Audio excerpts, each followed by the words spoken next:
கள்ளக்குறிச்சியில் நடைபெற்ற விஷசாராய சம்பவம் வருத்தத்துக்குரியது, கண்டனத்துக்குரியது. அது குறித்து உடனடியாக 3 தமிழ்நாடு அமைச்சர்களை உடனே அந்த இடத்துக்கு உடனடியாக விரைந்து அனுப்பியவர் மாண்புமிகு தமிழ்நாடு முதலமைச்சர் அவர்கள்.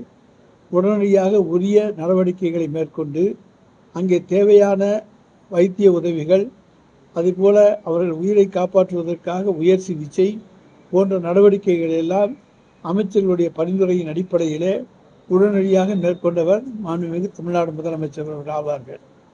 அது மட்டுமல்லாமல் ஓய்வு பெற்ற நீதிபதி கோகுல்தாஸ் தலைமையிலே ஒரு விசாரணை கமிஷனும் இன்றைக்கு அமைக்கப்பட்டு அந்த நீதியரசருடைய விசாரணை குழு விசாரித்து கொண்டிருக்கின்றது.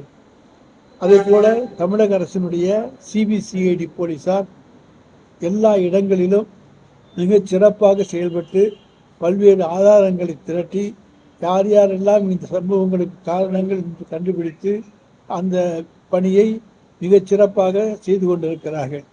இந்த நிலையிலே நம்முடைய தமிழ்நாட்டினுடைய உயர்நீதிமன்றத்திலே தற்பொழுது மணிப்பூருக்கு உயர்நீதிமன்ற தலைமை நீதிபதியாக அறிவிக்கப்பட்டிருக்கிற நம்முடைய சென்னை உயர்நீதிமன்றத்துடைய நீதியரசர் கிருஷ்ணகுமார் அவர்களும் நீதியரசர் பாலாஜி அவர்களும் சிபிஐ விசாரணைக்கு உத்தரவிட்டு தீர்ப்பளித்திருப்பது மிகவும் ஆச்சரியத்துக்கான ஒன்றாகும்.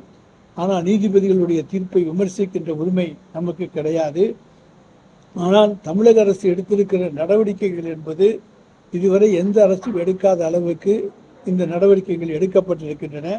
சிபிஐ என்பது சிபிசிஐடி போன்று பல்வேறு மாநிலங்கள் இருக்கக்கூடிய போலீஸ் அதிகாரிகளை கொண்ட ஒரு அமைப்பு தான். அது மத்திய ஒன்றிய அரசாங்கத்துடைய கட்டுப்பாட்டில் இருக்கிறது. இது ஒன்றிய அரசுக்கும் மாநில அரசுக்கும் ஒரு நிர்வாக சீர்குலைவை உருவாக்குகின்ற வகையிலே இந்த மாதிரியான தீர்ப்புகள் அமைந்து விடுகின்ற சூழலை உருவாகின்றது.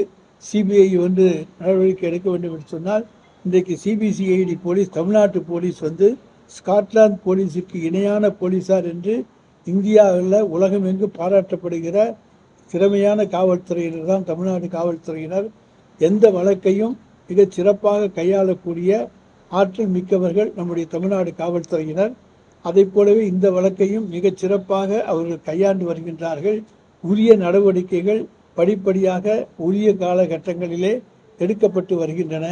எனவே இந்த தீர்ப்பு என்பது எங்களுக்கு இந்த சிபிஐ தீர்ப்பு என்பது எங்களை ஒரு ஆலோசிக்க செய்திருக்கின்றது.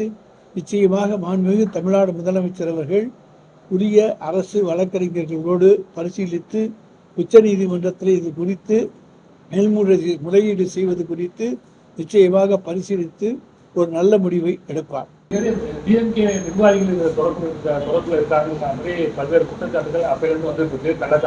அதாவது திராவிட முன்னேற்ற கழகத்தினுடைய நிர்வாகிகள் ஒருவருக்காவது தொடர்பு இருக்கும் என்று சொன்னாலும் உடனடியாக எங்களுடைய முதலமைச்சர் அவர்களை கட்சியை விட்டு நீக்கி விடுவார்.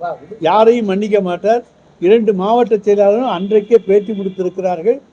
யார் நிரூபித்தாலும் எந்த தண்டனையும் சந்திக்க தயார், அதே போல எந்த குற்றச்சாட்டையும் சந்திக்க தயார் என்று எங்களுடைய 2 மாவட்ட செயலாளரும் அன்றைக்கே பேட்டி கொடுத்து விட்டார்கள். செய்திகளை உடனுக்குடனும் துல்லியமாகவும் தெரிந்து கொள்ள சப்ஸ்கிரைப் பண்ணுங்க.